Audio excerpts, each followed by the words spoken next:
Welcome to The Growth Equation. This isn't your typical business podcast. We're keeping it real about the challenges of scaling up, period. I'm Tristan Wright and I've been there. I've built and scaled my own business. I've sold it. I've learned a ton along the way. Now I'm bringing you the no BS stories of founders who are in the trenches right now, navigating that messy middle. We're talking advertising, marketing, design, creative, branding, the whole 9 yards. Doesn't matter if you're a solopreneur or running a team of 100. Everyone's got a secret sauce, that thing that makes them different, better. We're going to uncover it. So grab a coffee and let's get real. Today we're talking to Tracy Parisi of Student Convert. Welcome, Tracy. Thanks for having me, Tristan. I'm very excited to be having this chat with you today. My pleasure. So Tracy's been a client of mine on and off for a few years now, and Tracy got caught in my funnel yet again and decided to jump on this podcast. But I know all about you, Tracy. Do you want to share a bit about who you are in your business and your journey? Oh, how far back do you want me to go? 54 years. 54. Okay, so there was a lady and a man. No, just kidding. I've really been in business since my probably mid-20s, and I was one of those people. And hey, how many years did you say? I just think I didn't say anything. My age away. That's okay, because I'm about to give my age away. So I was always someone who just couldn't stand having a job. And I thought there was something wrong with me because I'd get bored and want to move on. So I first did a business diploma after leaving school when I was 16. And then after that business diploma, really worked in legal firms, started as a receptionist, then all the way through to a conveyancing officer, and but was never really happy. Like, I don't know, it just wasn't for me. And then I read that book, Rich Dad, Poor Dad.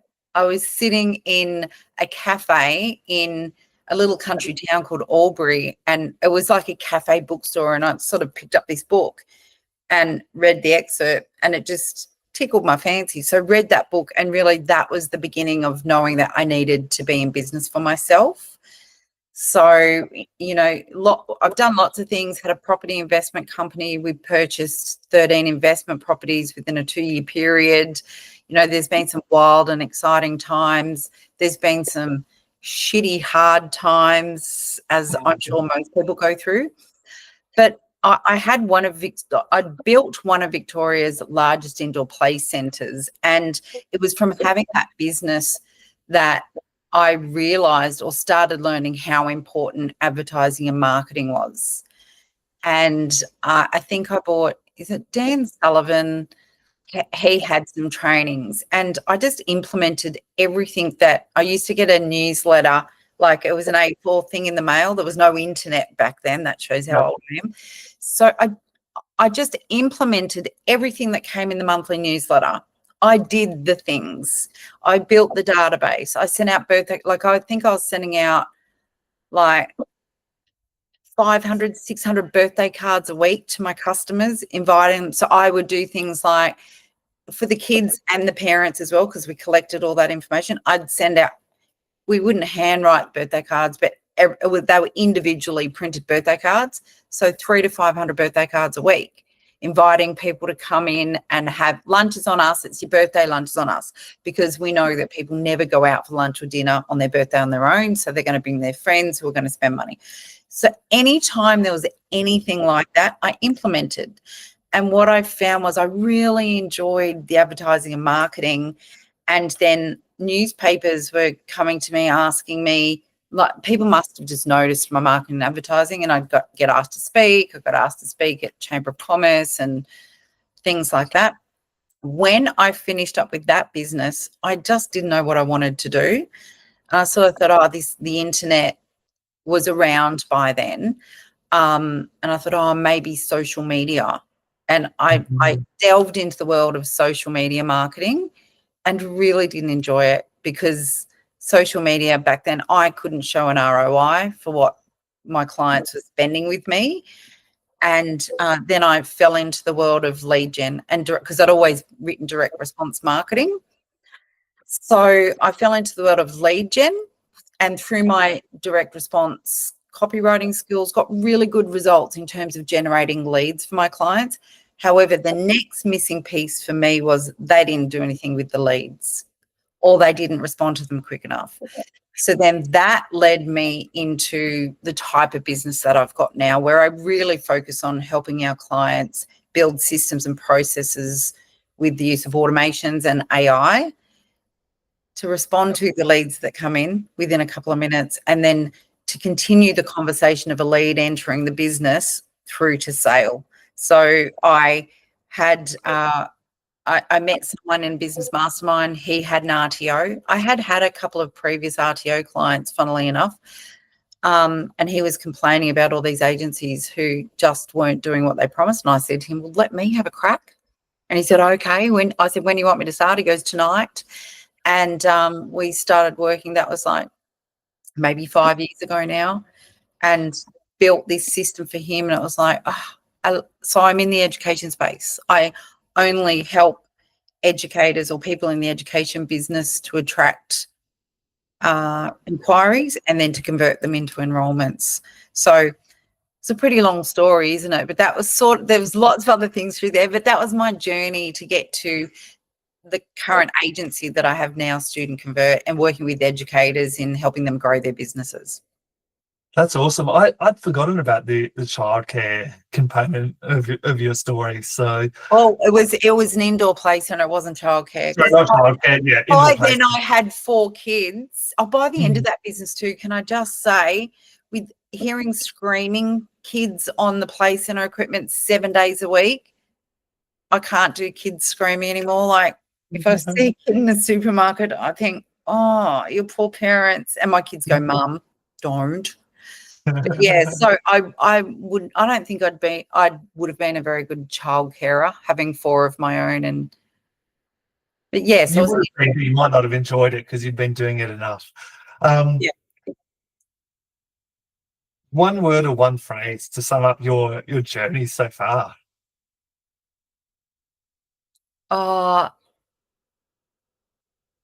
I need to give you a phrase. Go for it. Freaking roller coaster ride. I want to hear about the biggest drop, the biggest dip, the biggest down, and then also the biggest up. One of the biggest dips was needing to move on from my business partner. I knew, like, our values just weren't aligned, and I was so unhappy and I just wanted out. So going through that and extricating that, it got pretty nasty and horrible. It was worse than my divorce. Like, I've never been through anything like that. So that was emotionally really uncomfortable. It was worse than uncomfortable. And it was financially very costly as well.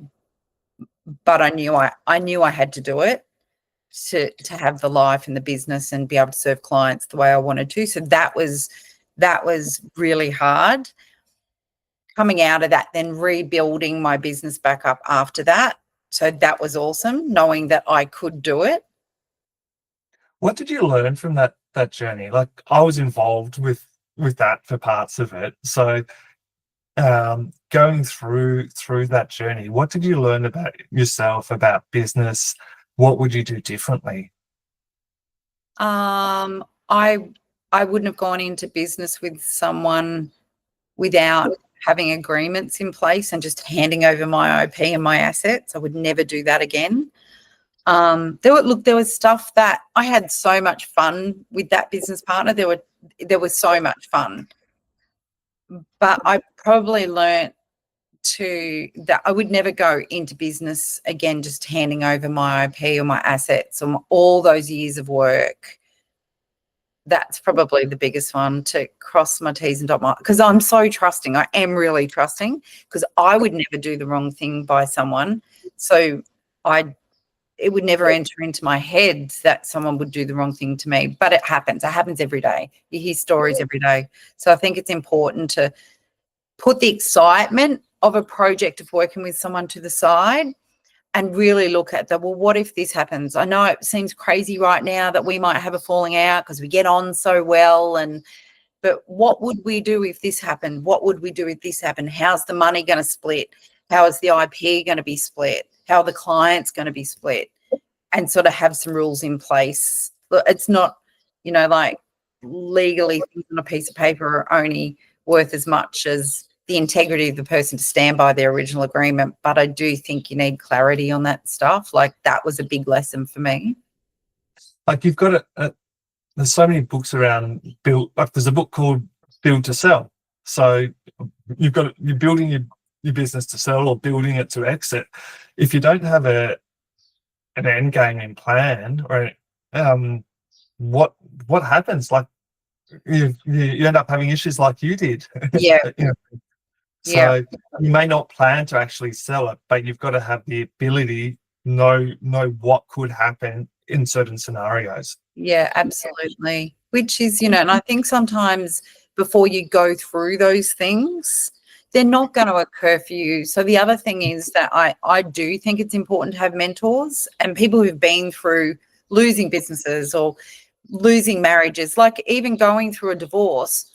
That is going to affect your business because we're human beings, especially as women. And I can only speak for women, and I'm in probably a fairly male-dominated industry. The whole, like agency world, a lot of men are there. There are some powerful, amazing women. But as women, there's a bunch of stuff that we're going to go through that we don't know we're going to go through it until you've been through it. So I think if you can find a mentor who has been through it or just has that emotional intelligence to help you go through it as you're going through the tough times in business. Yeah, because like everything that happens in your personal life impacts your business. Everything that happens in your business life will impact your personal life. So it's about how to separate them and manage them both fairly. Yeah. And I think also, like, being in, say, a group like yours, what I really enjoyed, it's not just you, like, you're super supportive, but it's not just Tristan, it's everyone else in the group that you build relationships with. I made so many good friends through my time of being, under your mentorship, that being able to talk to other agency owners about, oh, well, how do you price this? What do you do for this? How do you deal with this? Like, being able to throw around ideas for each other is so beneficial.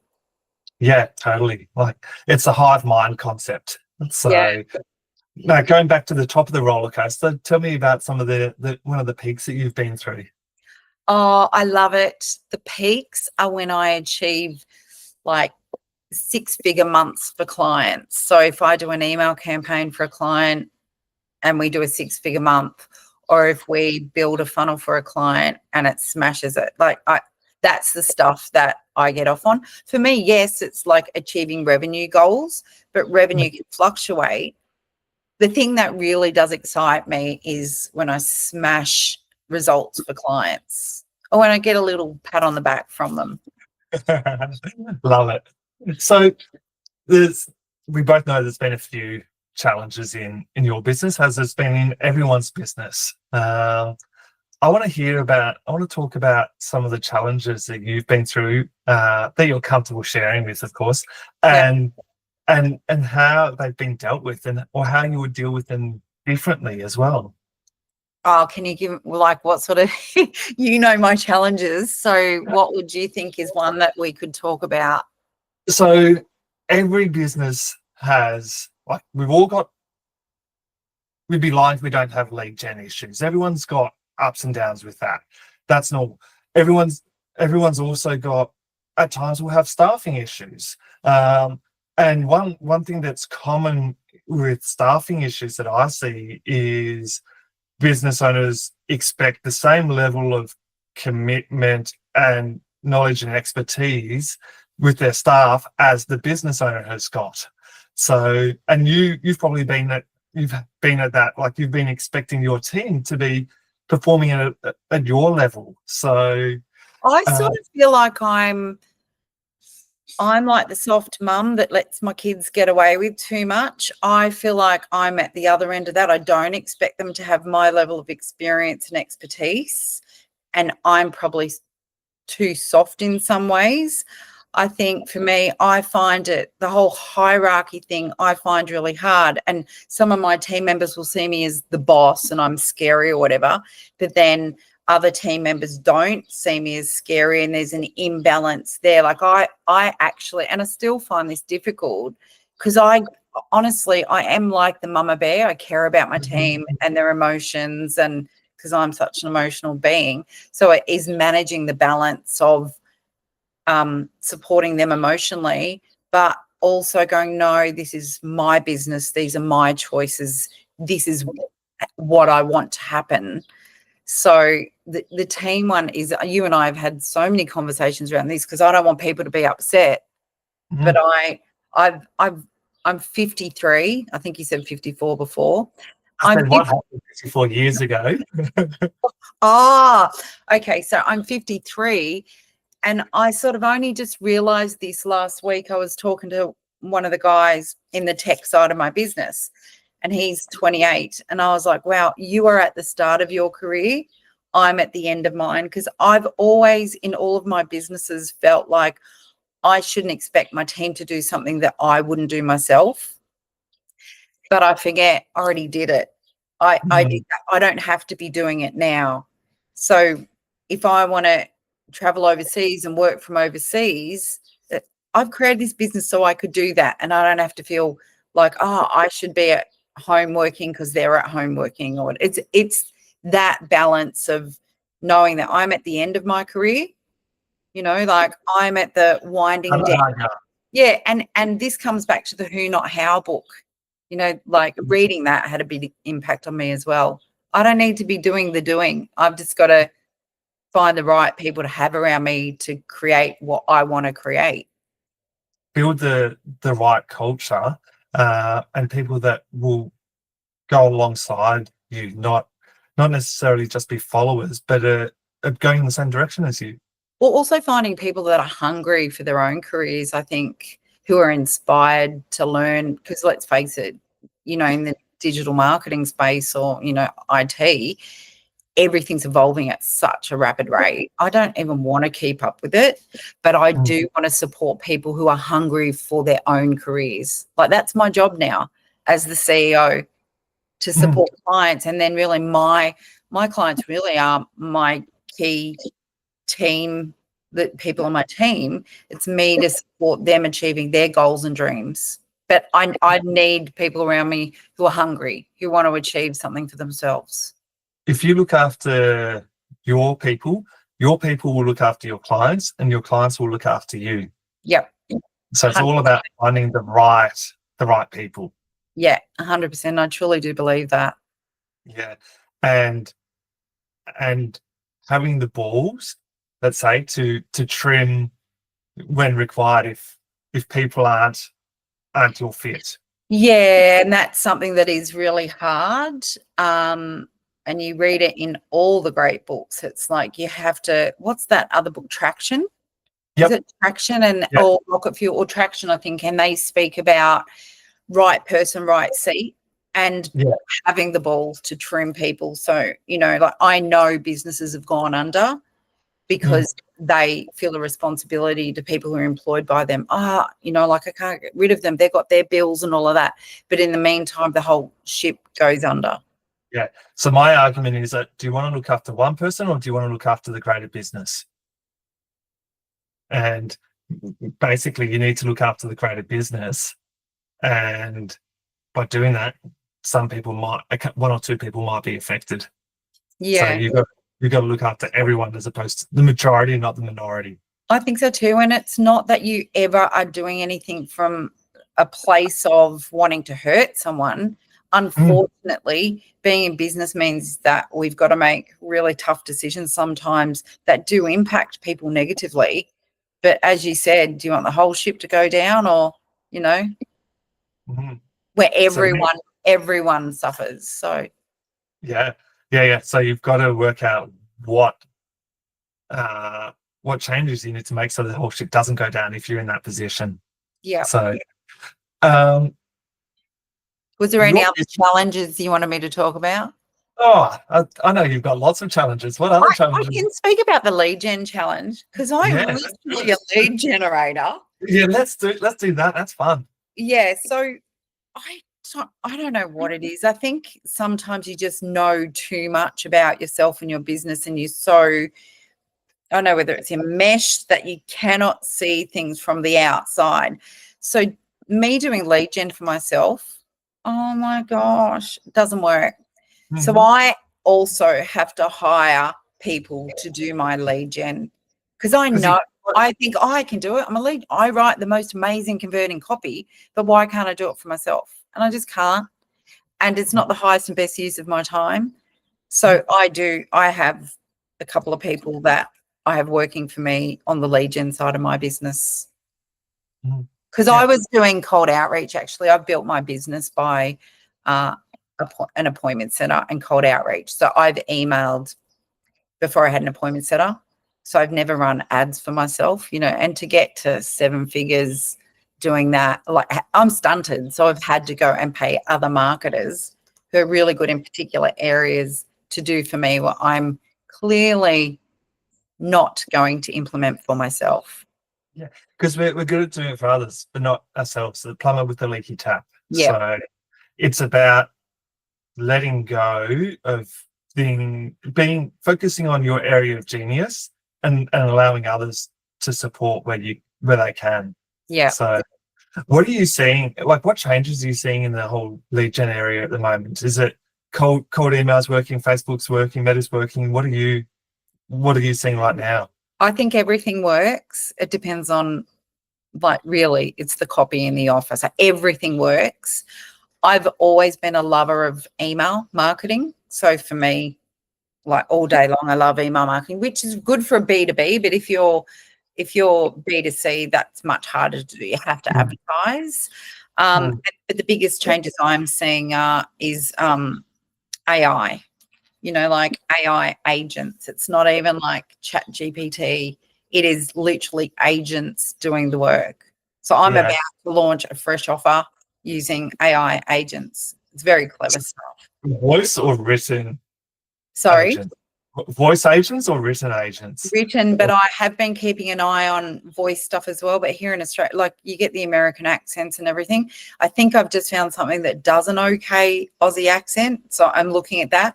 But at the moment, like, really text messaging, So there's a couple of tools that can replicate your voice, and then you can actually build an AI agent replicating your voice off the back of that. Is that like 11 Labs? Yes. Yeah.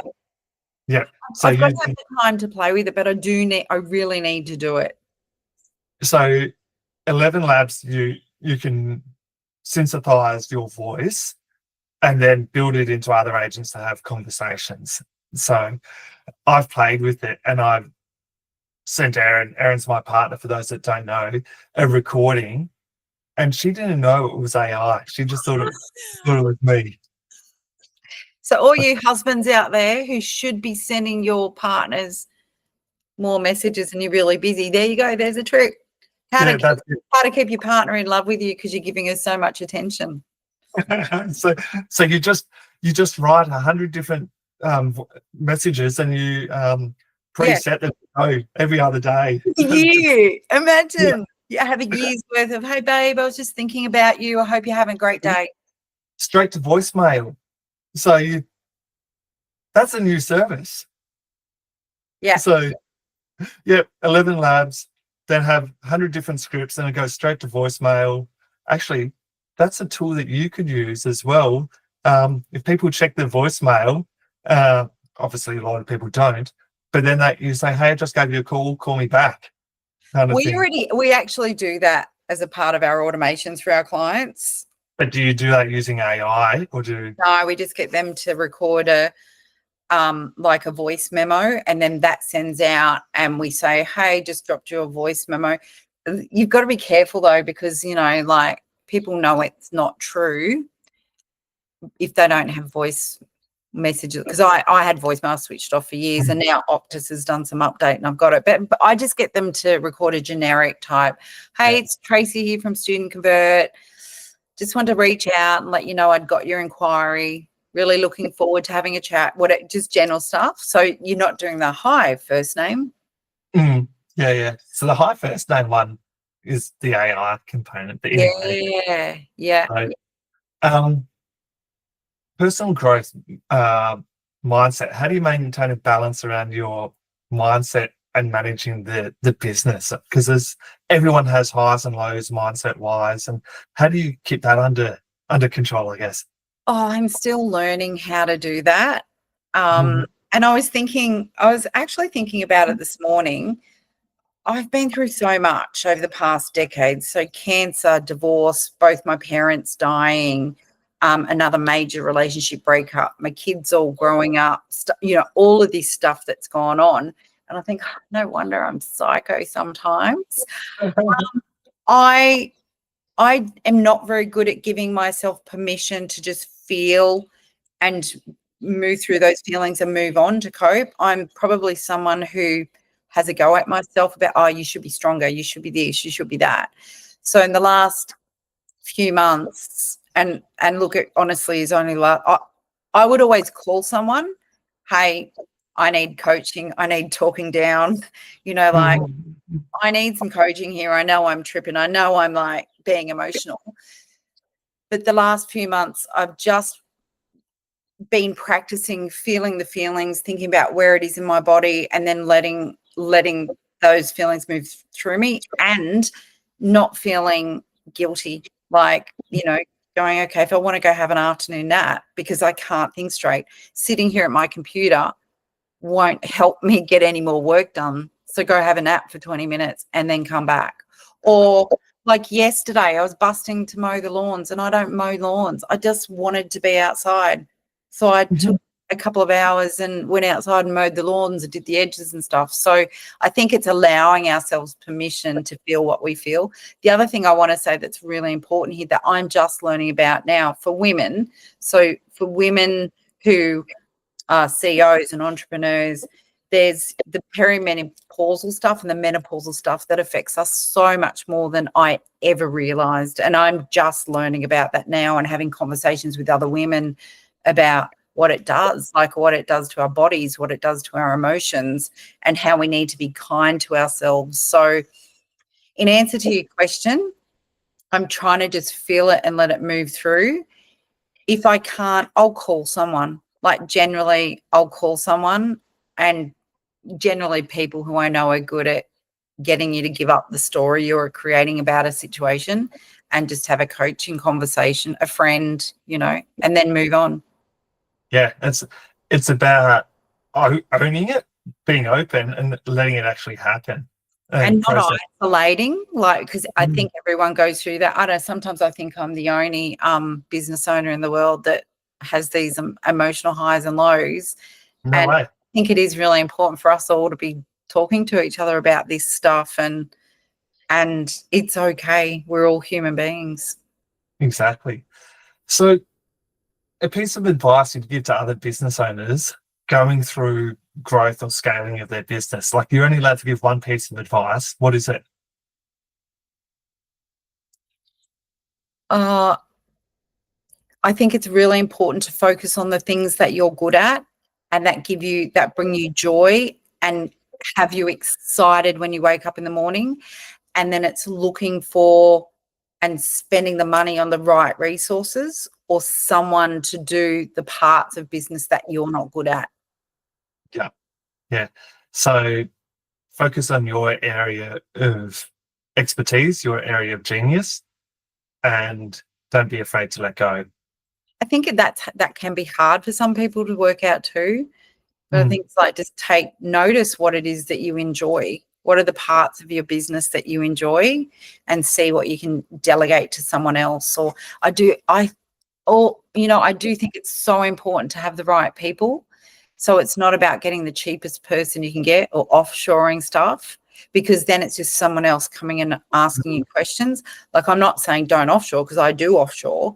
What I'm saying is that the people that you have around you in each role will absolutely have an impact on your speed of growth, your retaining that growth, leveling out, then growing again, or whether it doesn't work.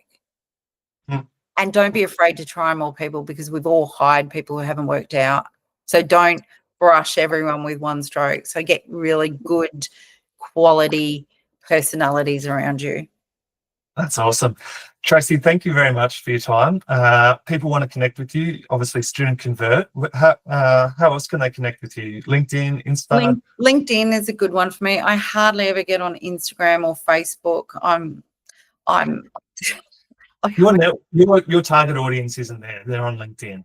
And so they probably are, but just LinkedIn for professional stuff. If I play around with TikTok just in my personal life. So, but that's all, fun stuff there, my travel stuff. But for business stuff, definitely LinkedIn or through the website. Awesome. Cool. Thank you very much, Tracy. Have a great day. Thanks, Tristan. That's a wrap. Thanks for tuning into The Growth Equation. If you've enjoyed the show, hit that subscribe button and leave a review. It helps us big time. Catch you next time. And if you want more, head over to evolvetogrow.com.au for show notes and exclusive content.